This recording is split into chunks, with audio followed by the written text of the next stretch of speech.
Vhedia. Today we're installing the head unit into a VW Golf TSI. I think it's a 2012-2013 model. This is the VW Universal Kit, so it will fit in multiple different vehicles, which we'll upload onto the website later on, showing you guys. So it's pretty simple. All you've got to do is just pop your fascia off here, the tools that come into your kits. So it's just up under the vents, it's easy. So you still slide it across. It may take a little bit of force. There we go. And once you've done that, just pull it off. Simple. And then you'll see just up in here, there's 4 torque screws on either side. So just undo those for us, and that's pretty much that means the head unit off. And that's done. So once you've done that, all you want to do is just give it a bit of a pull. Be careful because all the cords are going to come with it as well. And as you can see, in there is just that big plug there in the back, and then your aerial and antenna plug. So what you want to do is just safely pull them out. So this one here will have this little tab on the back. I'll show you in one sec. We'll have this little lock tab, that bit right there. So all you want to do, it'll be done like that.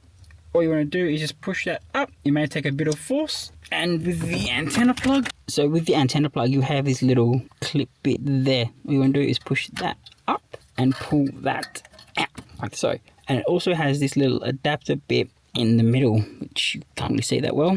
You have to also pull that out. For the antenna, you see this part here, this little bit there. So what you want to do is you want to push that down on that, so just like that, and that part will come straight out. Alright guys, so once we've got all that sorted, what we'll go ahead now is just start putting everything in. So your 4J, your antenna rack's in there already, your aerial, plug that just in there as such. And again, you've got all your USBs, which you'll use to use that other one. So these can only go into the one spot like everything else. So just find out where that goes. Just down here.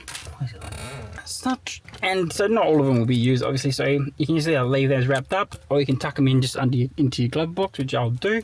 And then with that charger that we had earlier on, what I'll do is I'll just plug it into this one here as such. So I just plug those in together. And then, so what we'll start doing is just putting it back together. So carefully, just bring everything back up and just be sure to get them all nice and tucked in up at the back there. So what I'll do is I'm just going to feed it through nicely to make sure it's all tucked up. So these are kind of a bit of a pain to put back in. You may see that there's these little bits up, grooves up there, and then down the bottom as well, and all around the side, guys.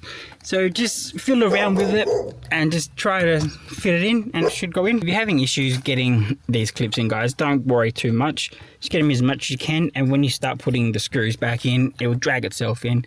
It's not doing any damage to the head unit.